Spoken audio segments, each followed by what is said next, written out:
Texans roundup. Yes, Chargers in Houston to take on the Texans, and the Chargers wearing those Los Angeles Fire Department hats and shirts in support of the responders fighting the fires back there in Los Angeles. Just 2 minutes to go in the first half. Texans are down 6-0, and they're in all kind of trouble until somehow that happened. C.J. Stroud finds time, finds Xavier Hutchinson. Big gain there, 34-yard pickup on the play. The drive continues. Stroud. Nico Collins is deep in the secondary. That's a 37-yard gain. And now they're in the red zone. So it's 3rd and 11 from the 13. Stroud to Collins. He had 7 catches, 122 yards. That's a franchise playoff record. That drive was a 99-yard drive. First in a playoff game since the Bears did it in the wild card round back in 2020. Texans up 7-6. After Chargers 3 and out, Texans get the ball back. Stroud scrambling. Come move with the movement. We are in field goal range, and they would get that field goal. They led it 10-6 at the half. Third quarter we go. Chargers down a touchdown. Justin Herbert to Ladd McConkey, too high, picked off by Eric Berry. I'll take that and raise you 6. We show you the replay, and it was right to Murray. He was there, right place, right time.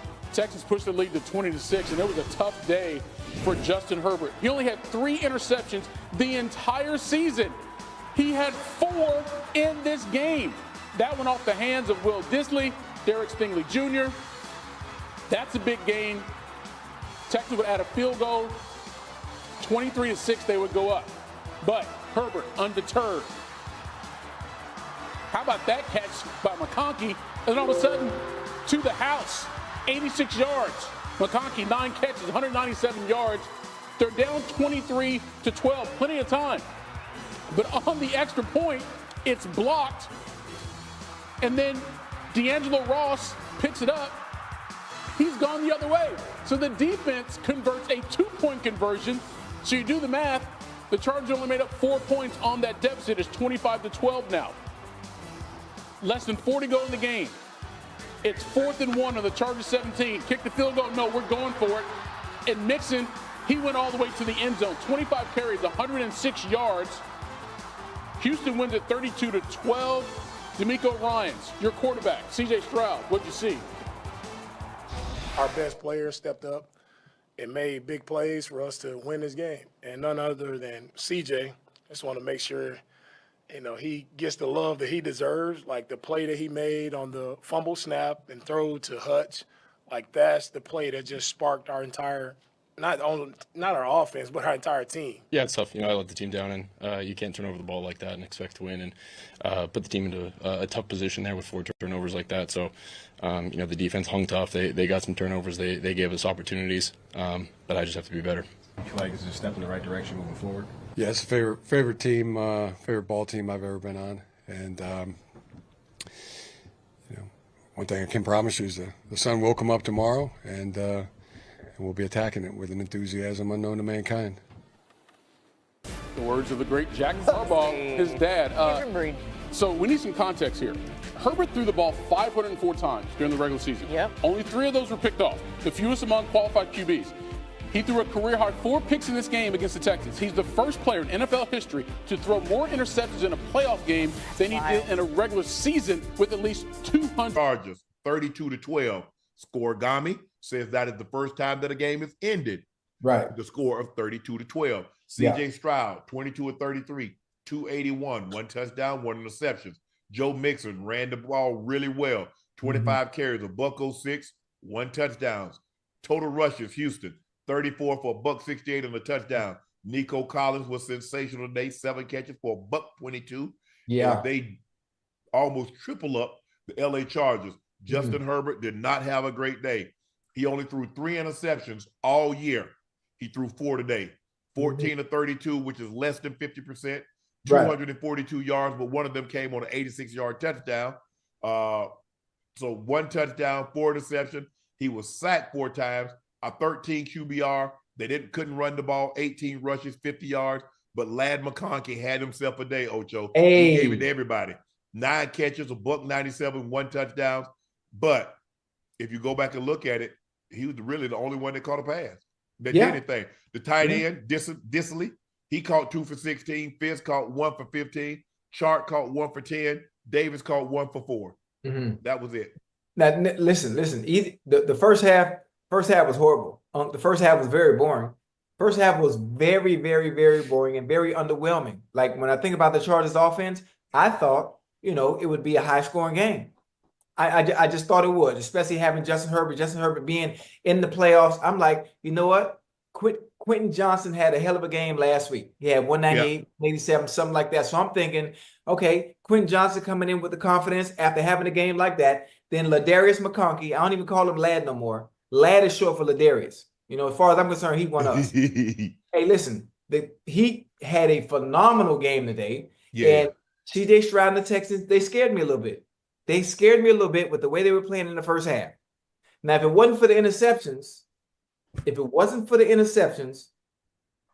that Brother Herbert threw, this game might have been a little bit different. And I tweeted after he threw the first one. All right, now, you playing around, you're going to pay double for that. That was both of them. CJ, his interception, that was terrible. Yeah. I'm like, bro. And then Herbert came back. Herbert interception was terrible. They were awful. Wait, which one? Well, but listen, one was on Lad. Now, Lad. No. That was Disley. That was the tight end that dropped it. No, Disley. You talk about the one in the flat, and they got a pick six. That went through Lad McConkey's hands. Oh, the one over the middle. No, it was like Yeah, the over the middle. What you call them? I know the one you talk about. Yeah. That was Ocho. He ain't so tall. It was a lad, but listen now. If your hands touch it, especially for somebody like Ladarius, if the ball touch your hands, you got to have that. You got to have that because it went right through his hands. Yeah, it was an ugly game, especially the first half. The Texans got it together in the second half. Now, if I'm not mistaken, didn't CJ Stroud get sacked 3 times in the first half? If I'm not mistaken, yeah, I'm not tripping. Yeah, they have to play better. They have to play if they were playing a better team, a better offensive team. It wouldn't have been. I don't know if you get off to the start that they got off today. You play Kansas City now. If you play Kansas City or you play the Ravens, you would have been behind. You're not going to be able ball. to get off to the start because you can't spot. That team is going to put 14, 17 points on you and really put you behind the 8 ball. Yeah. But Eric Murray's pick 6 off of Justin Herbert late in the third quarter gave the Texans a 20-6 lead, and they didn't look back. Herbert, a brutal day throwing the football, 4 interceptions. He had 9 completions to Lad McConkey and 5 to 1, 2, 3, 4, 5, 6, 7 other receivers. So Lad was getting open. He did a great job. He's done a great job, but then the interceptions that they ended up getting, Stingley Jr., it shows why he's an all-pro. Because he had a phenomenal ball. He got tremendous ball skills, did a great job. I thought he was going to take that one to the house, Ocho. Yeah. Speaking of ball skills, I want to talk about technique. I want to talk about his technique on the double move. Most of the time, on the double move that the receiver tried to run on him. Yeah. Most of the time, a DB plays so aggressive and bites on the first move where he's not even in position to recover. Man, Stingley, not only he bit on it a little bit, but then he was able to transition, get back, get his eyes on the ball, and then pick it off. Yep. I don't think the casual fan watching from home, they just see interception. Just the development on how he got the interception and how he kept himself in position to even make the goddamn play. I'm like, but golly. Man, he got great ball skills. He's getting better and better. They did a great job of pressuring Will Anderson Jr.